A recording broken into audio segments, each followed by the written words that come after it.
Salah satunya yang pertama tentu berkaitan dengan bagaimana kita melakukan tata kelola terhadap sumber daya manusia yang ada di Bawaslu Kabupaten Agam. Nah, kemudian berkaitan dengan bagaimana kita melakukan perekrutan terhadap jajaran-jajaran kita, khususnya di tingkat kecamatan. Nah, kemudian berkaitan dengan tata kelola administrasi juga menjadi domain dari Divisi SD Mode itu sendiri, dan kemudian juga berkaitan dengan bagaimana kita melakukan pembinaan sekaligus kita melakukan yang namanya peningkatan kapasitas SDM, dan yang terakhir adalah terkait dengan laporan hasil dari proses pemilu maupun pemilihan yang ada di Kabupaten Agam itu sendiri. Ini pertanyaan terakhir Pak Gordev, berkaitan dengan apa pesan dari Divisi Organisasi dan Sumber Daya Manusia dan Organisasi ini kepada masyarakat. Assalamualaikum warahmatullahi wabarakatuh. Selamat siang sahabat Bawaslu dimanapun berada. Berjumpa lagi dengan kita di podcast Sarasi Lensa Demokrasi Bawaslu Kabupaten Agam. Tentunya tempat kita mengobrol, berbicara berkaitan dengan pengawas pemilu di masa yang akan datang. Saat ini kita akan berbicara berkaitan dengan Divisi Sumber Daya Manusia dan Organisasi. Baik, sudah hadir bersama kita Bapak Koordinator Divisi Sumber Daya Manusia dan Organisasi, anggota Bawaslu Kabupaten Agam, Bapak Beni Alwila Escape. Selamat datang Pak Gordev. Terima kasih Pak Zul. Ya, baik. Halo sahabat Bawaslu, nanti kita akan berbicara berkaitan dengan sumber daya manusia dan organisasi di Bawaslu Kabupaten Agam. Baik, ini Pak Gordev, untuk memberikan informasi kepada sahabat Bawaslu, Ya. Tentu kita harus beranjak dulu apa yang dimaksud dengan sumber daya manusia dan organisasi, supaya sahabat Bawaslu mengetahui apa sih yang dimaksud dengan sumber daya dan organisasi tersebut. Ya, baik. Assalamualaikum warahmatullahi wabarakatuh. Yang pertama tentu kita sapa dulu Bapak Ibu, rekan-rekan sahabat Bawaslu dimanapun kita berada, khususnya di lingkungan Bawaslu Kabupaten Agam. Yang pertama tentu terima kasih kepada Pak Zul ya, dan teman-teman yang sudah memberikan kesempatan kepada kita untuk bisa berdiskusi ya secara panjang lebar terkait dengan bagaimana nantinya Divisi Sumber Daya Manusia yang ada di Lembaga Bawaslu Kabupaten Agam kita ini. Jadi kalau kita berbicara mengenai Bawaslu Kabupaten Agam, tentu kita berbicara tentang banyak divisi yang ada di dalam tubuh Bawaslu itu sendiri. Salah satunya Divisi SD Mode yang sering disebut orang sebagai Divisi Sumber Daya Manusia, Organisasi Pendidikan dan Pelatihan gitu. Nah, secara definisi kan itu makna dari SD Mode itu sendiri. Nah, sahabat Bawaslu, apa sih yang dimaksud dengan tugas dan fungsi dari Divisi Sumber Daya Manusia dan Organisasi tersebut? Ya, baik. Kalau kita mengacu kepada regulasi yaitu Undang-Undang 7 tahun 2017 ya, kemudian diturunkan menjadi Perbawaslu 3 tahun 2022, bahwa di sana menyebutkan beberapa tugas yang menjadi domain dari Divisi SD Mode itu sendiri. Salah satunya yang pertama tentu berkaitan dengan bagaimana kita melakukan tata kelola terhadap sumber daya manusia yang ada di Bawaslu Kabupaten Agam. Nah, kemudian berkaitan dengan bagaimana kita melakukan perekrutan terhadap jajaran-jajaran kita, khususnya di tingkat kecamatan.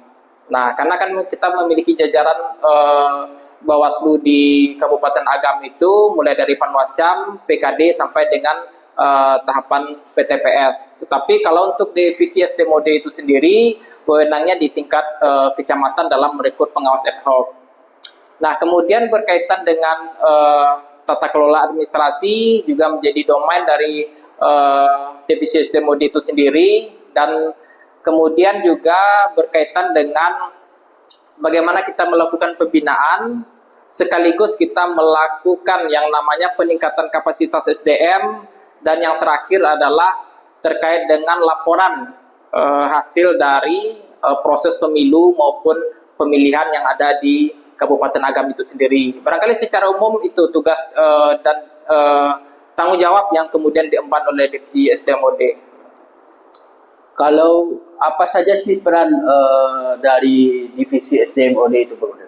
Secara umum, divisi SDMOD itu memiliki dua peranan penting yang cukup strategis, terutama di dalam proses pemilu maupun pemilihan. Nah, jadi kalau kita berbicara mengenai peran strategis yang dimiliki oleh divisi SDMOD, yang pertama tentu berkaitan dengan yang saya sampaikan tadi, terkait dengan pembentukan pengawas ad hoc di tingkat kecamatan. Nah, kemudian berkaitan dengan pengawasan pembentukan pengawas ad hoc di mitra kerja kita di KPU. Artinya di situ menjadi domain divisi SDMOD dalam memastikan sekaligus mengawasi bagaimana pengawas-pengawas ad hoc yang ada di tingkat KPU itu dapat terlaksana dengan baik. Nah, salah satunya itu. Yang kemudian yang kedua berkaitan dengan perencanaan serta distribusi logistik. Nah, ini menjadi penting yang kemudian menjadi peran strategis dari divisi SDMOD, bagaimana kita melakukan perencanaan tahapan produksi logistik, artinya itu perlengkapan pemilu maupun pemilihan, sampai dengan perlengkapan pemilu tersebut itu dapat kita distribusikan sebagaimana mestinya perlengkapan pemilu tersebut dapat diterima oleh masing-masing tingkatannya, baik itu di kecamatan, kemudian di nagari, sampai di level TPS itu sendiri. Artinya sangat banyak peran strategis dari divisi SDMOD yang untuk mensukseskan pemilu dan hukum pemilihan. Ya, betul sekali Pak Zul. Kalau apa saja sih program dari divisi SDM untuk pengembangan dari sisi staf sekretariat Bawaslu Kabupaten Agam? Ya, baik. Kita berbicara mengenai program, tentu divisi SDMOD bertanggung jawab bagaimana staf-staf yang ada di lingkungan Bawaslu Kabupaten Agam dan kemudian jajaran ad hoc di tingkat kecamatan, desa maupun di PTPS tersebut mendapatkan suatu kompetensi yang kemudian itu bisa menjadi bekal di dalam melakukan pengawasan. Nah, di level sekretariat itu sendiri sebetulnya kita sudah diberikan acuan oleh Bawaslu RI tentang bagaimana kita melakukan yang namanya peningkatan kapasitas, baik berupa diskusi atau rapat dalam kantor, dan juga simulasi-simulasi yang kemudian kita lakukan di lingkungan Bawaslu Kabupaten Agam. Nah, begitu juga di tingkat kecamatan, itu juga SDMOD memiliki peran dalam melakukan peningkatan kapasitas. Tentunya kalau kita masuk di dalam tahapan pemilu, kita akan melakukan yang namanya peningkatan kapasitas dalam bentuk pelatihan. Nah, kemudian bisa juga dalam bentuk simulasi. Nah, kemudian di jajaran PKD sampai PTPS kita juga melakukan rapat-rapat dan juga diskusi-diskusi dalam rangka peningkatan kapasitas pengawas ad hoc kita di tingkat kecamatan, desa maupun di tingkat PTPS itu sendiri. Barangkali itu Pak Zul. Jadi divisi SDM ini kan sebagai divisi yang mengurusi bagian internal dari lembaga Bawaslu. Ya, betul sekali. Kira-kira apa tantangan terbesar dalam melakukan peningkatan kapasitas itu? Ya, baik. Barangkali kalau kita berbicara tantangan di dalam tataran sekretariat ya, ataupun di dalam kelembagaan Bawaslu, khususnya Kabupaten Agam, tentu kita berbicara tentang banyak manusia, banyak SDM yang ada di sana. Tentu kita memiliki pemikiran-pemikiran yang berbeda-beda gitu. Nah, artinya dinamika-dinamika tentu sering terjadi setiap harinya gitu kan. Nah, itu yang kemudian kita kelola gitu. Nah, betul secara aturan kita memiliki suatu regulasi yang harus kita jalani setiap hari. Tetapi memang yang namanya dinamika pasti terjadi, yang namanya kesalahan, apakah itu tindakan indisipliner, contohnya demikian. Nah, tentu penanganan akan kita lakukan sesuai dengan regulasi yang ada. Nah, barangkali mungkin itu sedikit dinamika yang mungkin sering terjadi di kelembagaan kita. Saya pikir itu umum lah. Jadi kalau bagaimana menjaga semangat, ini kan tahapan itu kan panjang ya. Ya, baik.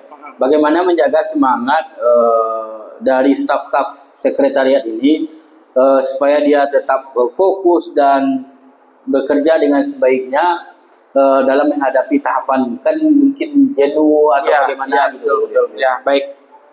Ya, betul sekali apa yang dibilang Pak Zul tadi, bahwa setiap harinya tentu kita harus memberikan yang namanya perhatian kepada SDM kita yang ada di Bawaslu Kabupaten Agam.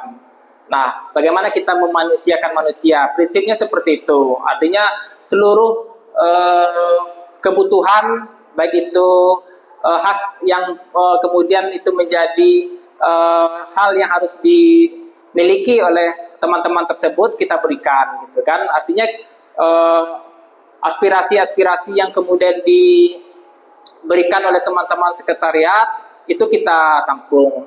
Artinya bagaimana kita mengakomodir, bagaimana kita memanusiakan manusia sehingga di lembaga kita itu menjadi suatu ekosistem yang lebih baik, yang terbuka. Artinya tidak ada batasan-batasan yang kemudian menjadi gap antara unsur pimpinan maupun sekretariat, ataupun sekretariat dengan teman sekretariatnya, ataupun dari unsur pimpinan ke kepala sekretariat. Nah, barangkali itu. Jadi kita sistemnya terbuka saja, apa yang menjadi kewajiban dan hak itu harus kita kedepankan dan kita prioritaskan. Barangkali itu Pak Zul. Ini pertanyaan terakhir Pak Gordev, berkaitan dengan apa pesan dari Divisi Organisasi dan Sumber Daya Manusia dan organisasi ini kepada masyarakat. Ya, baik. Untuk pesan kita kepada masyarakat khususnya di Kabupaten Agam, tentu kita di Bawaslu ya memiliki sumber daya manusia yang memang kalau kita hitung luas Kabupaten Agam yang memiliki 92 nagari ya, kalau saya tidak salah itu 92 nagari dan memiliki 16 kecamatan ya. 16. Tentu kalau kita berbicara SDM kita tentu tidak tidak terakomodir. Ya, tidak terakomodir. Makanya kita membutuhkan peran-peran masyarakat di sini, keikutsertaan masyarakat, partisipasi masyarakat di dalam nantinya ketika proses tahapan pemilu itu datang, kita memiliki mitra strategis yang namanya masyarakat. Tanpa adanya masyarakat yang berperan aktif di dalam melakukan pengawasan pemilu, barangkali tugas Bawaslu secara maksimal itu barangkali saya pikir tidak akan dapat terlaksana dengan baik gitu. Nah, contohnya seperti ada pelanggaran pemilu, politik uang.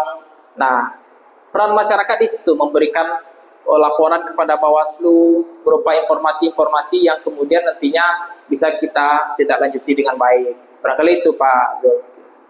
Ini berhubung sudah sampai di penghujung podcast narasi lensa demokrasi Bawaslu Kabupaten Agam. Kami mintakanlah kepada Pak Gordev apa closing statement terhadap hasil diskusi kita berkaitan dengan Divisi Sumber Daya Manusia dan organisasi ini. Baik, untuk closing statementnya adalah kita berharap yang pertama itu partisipasi masyarakat. Artinya peran masyarakat di sini untuk dapat bergabung di dalam melakukan pengawasan baik itu di pemilu maupun pemilihan itu sangat terbuka lebar. Gitu.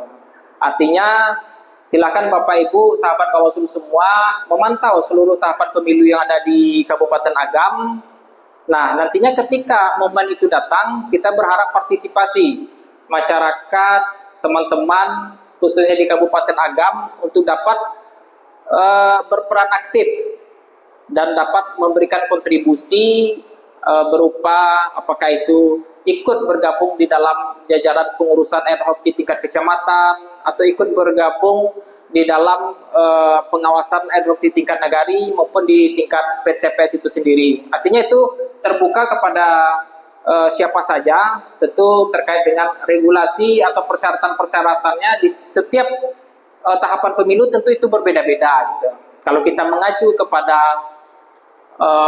regulasi sebelumnya seperti Panwascam, PKD dan PTPS itu disyaratkan terkait dengan domisili ya. Domisili itu bertempatan dengan wilayah sesuai dengan domisili yang ada, kemudian usia, kemudian barangkali itulah secara umum. Dan kita terbuka siapa saja yang ingin ikut di dalam melakukan pengawasan di tingkat ad hoc. Nah, barangkali itu Pak Zul. Nah, sahabat Bawaslu, itulah bincang-bincang kita, diskusi kita bersama Pak Gordif Divisi Sumber Daya Manusia dan Organisasi. Kita bertemu lagi di dalam edisi podcast Lensa Demokrasi Sarasi Bawaslu Kabupaten Agam di lain seksi dan waktu yang di masa yang akan datang.